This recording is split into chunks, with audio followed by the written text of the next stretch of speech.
Hello everybody, it is Maiden, the game designer, one of the game designers, programmer, artist, I do everything type of guy in the game. So I'm going to explain the universal mechanics of NODEBREAKER to the best of my abilities. I am currently kind of sick right now, but it do not matter. Let's get into it. So we're gonna pick Rico. Let's go to the New York Transit subway station. All right. First of all, let's start with aerial states. Juggle state. You are unable to contest attacks. Example of this would be Rico's special move, Shocker Upper. As you can see, it knocks you down, and from this special, you can do a juggle combo, as you can see there. All right, you can't do anything. You're stuck in hit stun. Next up, air recovery. Example of an attack that air recovers is Rico's normal attacks. Most of his normal attacks air recovers, including this one.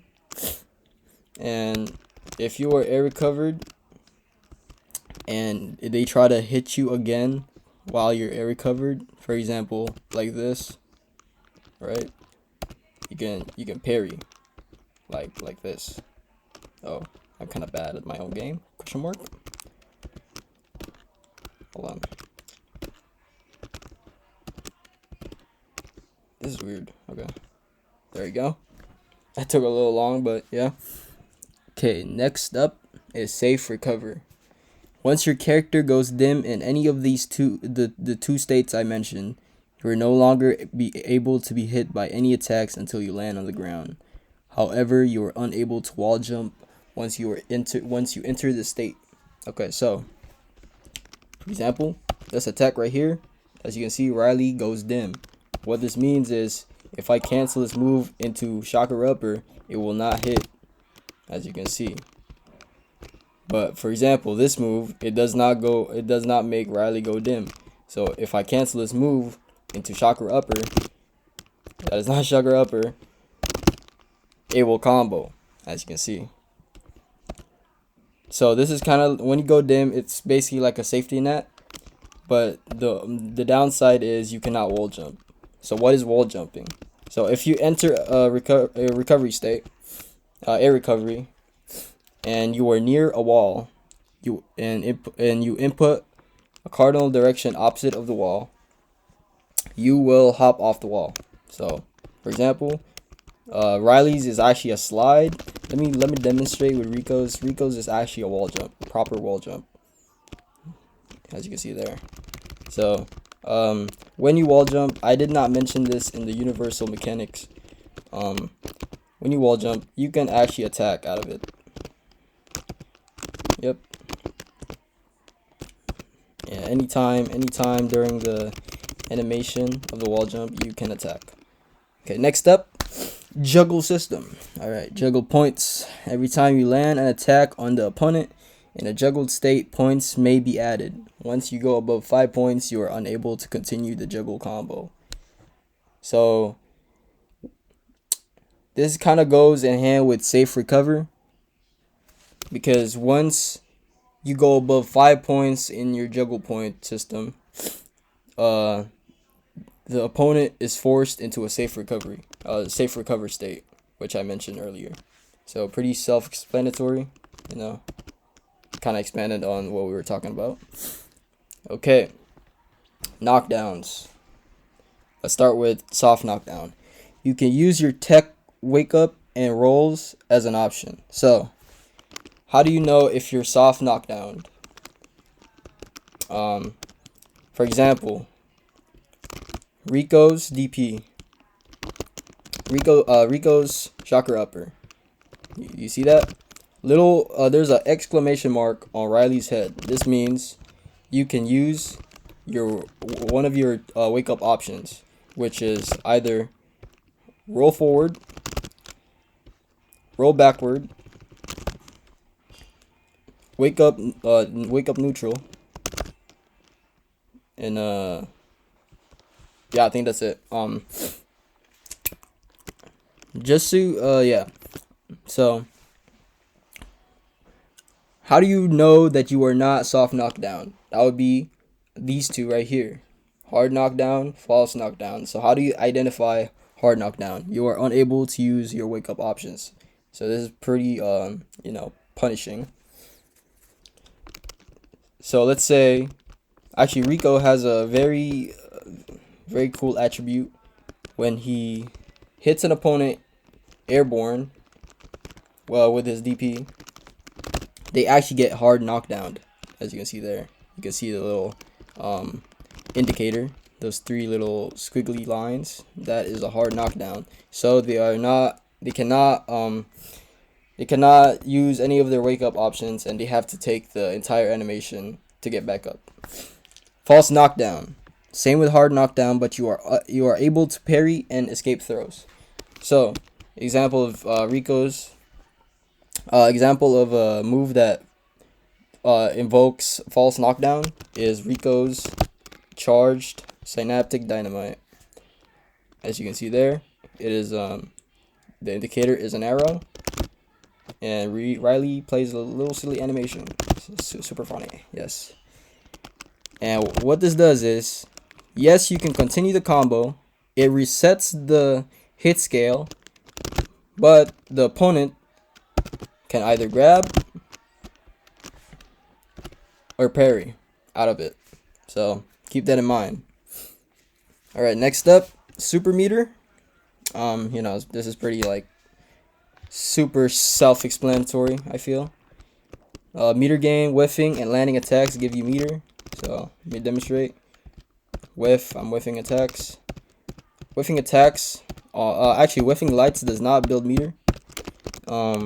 Medium attacks and heavy attacks build meter, of course. Alright, next one. Levels. 1 bar gives access to supers. No. 1 bar gives access to level 1 super, and then 2 bars gives you access to level 2 super. But half a bar gives you access to EX. So what is EX? EX specials. So pressing 2 punch buttons or 2 kicks after inputting a special move gives you an EX special.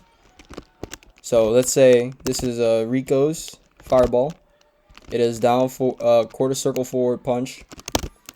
So what if we input 2 punches instead of 1 punch? We get the ricochet. Wow, that's so freaking cool, right? But it costs half your super gauge, or half level.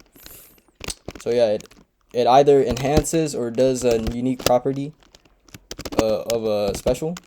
And you can see right here, I'm doing EX specials to continue the combo and do more cool shit. All right, supers. You know, standard. 1 bar equals level 1.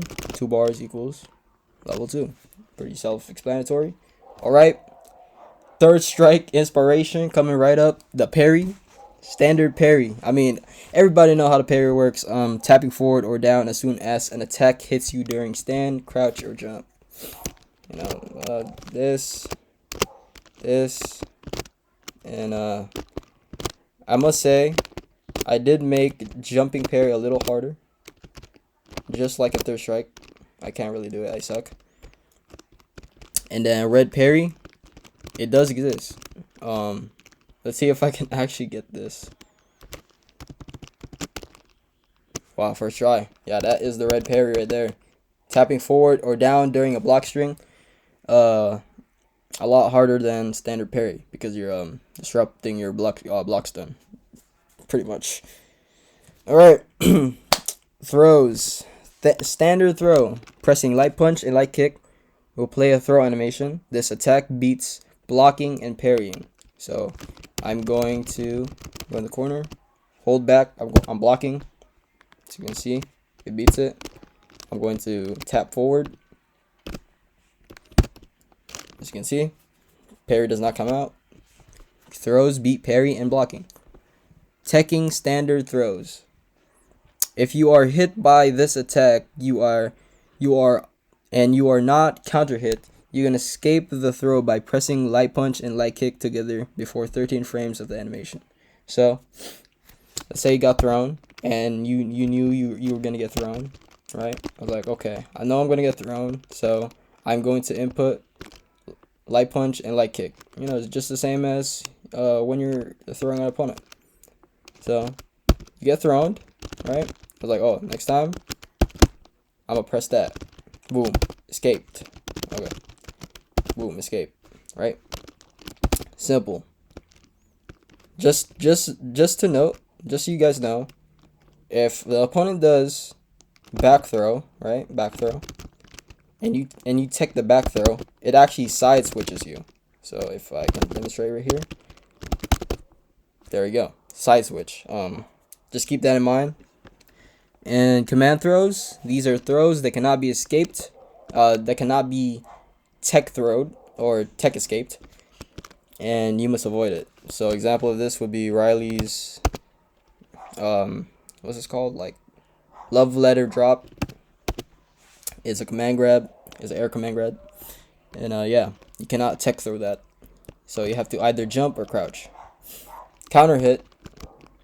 Okay, counter hit, successfully interrupting your opponent's attack with your okay, I can't read, bro. Oh my god. Successfully interrupting your opponent's attack with yours counts as a counter hit. Some attacks may give specific attributes. All right, so actually there are 3 attributes, I think. I don't really remember. It's kind of like an invisible mechanic, but if you counter hit with Rico and you do like far heavy punch, as you can see, the meter right there goes down, right? That is the composure meter. It goes down. And some of Rico's attacks does that. It like drains composure meter. Some attacks actually reduces juggle points. So if you do like thunder knuckle, you can keep repeating this for like 5 times. Usually you cannot do that, only like 3 times if it's not counter hit. So yeah. And why is that the case? Carry over. The attributes continue as long as the combo keeps going. So counter hit buffs will only disappear after a combo is finished. So if you counter hit once and then you start a combo, all of the attributes from all of your moves will be activated, right? It will be activated. It doesn't matter if you start with the counter hit that, like, you know, activates the attribute, or if you didn't. As long as like you started a combo from a counter hit, those attributes will be like activated right away. If that makes sense. I'm kind of like stumbling. But all right. Next up, composure meter. So this is my unique mechanic. Oh my gosh, it's so cool.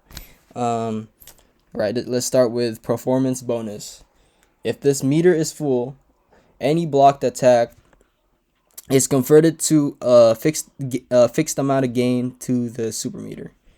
So as we can see right now, my composure meter is full. Let me demonstrate by doing EX. So as you can see, I'm blocking these attacks, and look at my super, slowly gaining meter, right? Because my composure meter is full, right? This makes sense, straightforward. All right. Defensive options: wake up, tech rolls, wall jumps take 25% from the meter. So what we discussed, like at the beginning of the video, the tech rolls and stuff, those actually cost composure meter. So better be aware about that. And specifics: false knockdown and some characters' attacks also damage the meter. Yeah, it sounds what it sounds like. Let me switch to Riley's, actually, since Riley does have a super specifically that damages the opponent's composure meter. and that would be level 2. And you can see right here, boom, takes a huge chunk of it.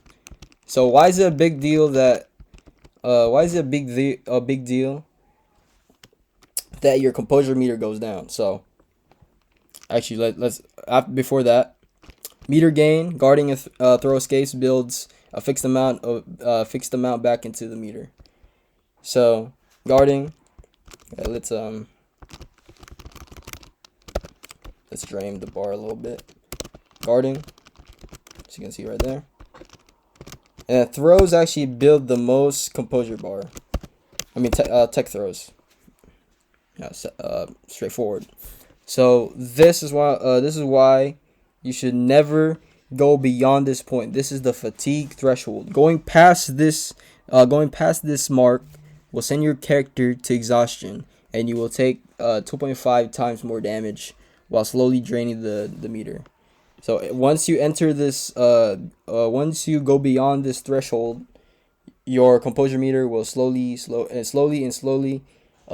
decrease over time, like passively. So yeah, I mean, I think I covered everything. I feel. Let's go over the controls.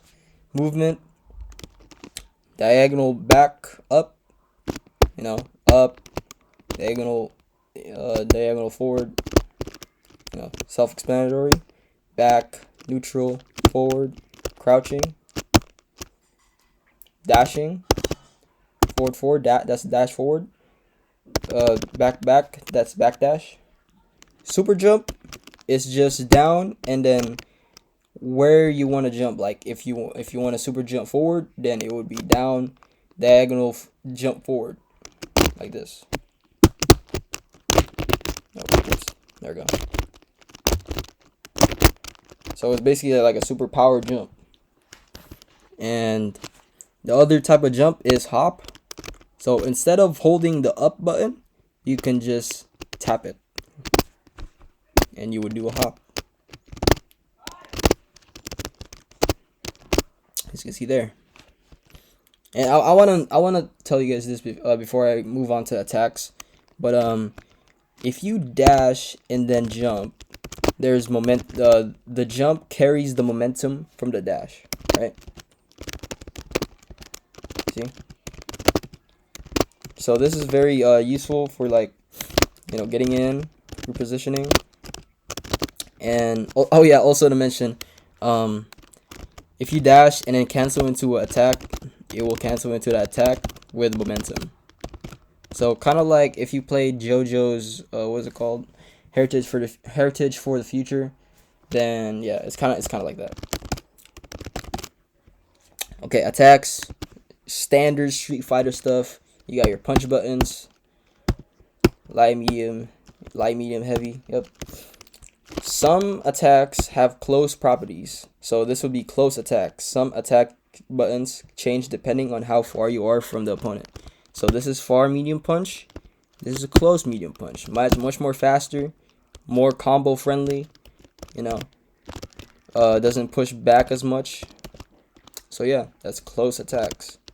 Not all attacks have close variants. Just so you know, like this one has a close variant, but standing light kick doesn't. So keep that in mind. Basic specials, you're gonna be you're pretty much gonna see a lot of quarter circles, quarter circle backs, dragon inputs, what's it called, DP inputs, Z inputs, down forward punch for supers. Very standard stuff for like traditional fighting games. So if you master just the quarter circle and the DP input, bro, you are set. You are probably gonna be a master of like any fighting game. So I think that's pretty much it. Comment down below if I miss anything, or if you guys have any comments about the mechanics. This is actually, oh yeah, to clarify, if I do change stuff in the future, this video might become obsolete. It depends, but yes, this is NODEBREAKER 1.2 alpha. All right. I mean, see you guys later. I guess. Play more NODEBREAKER, twin.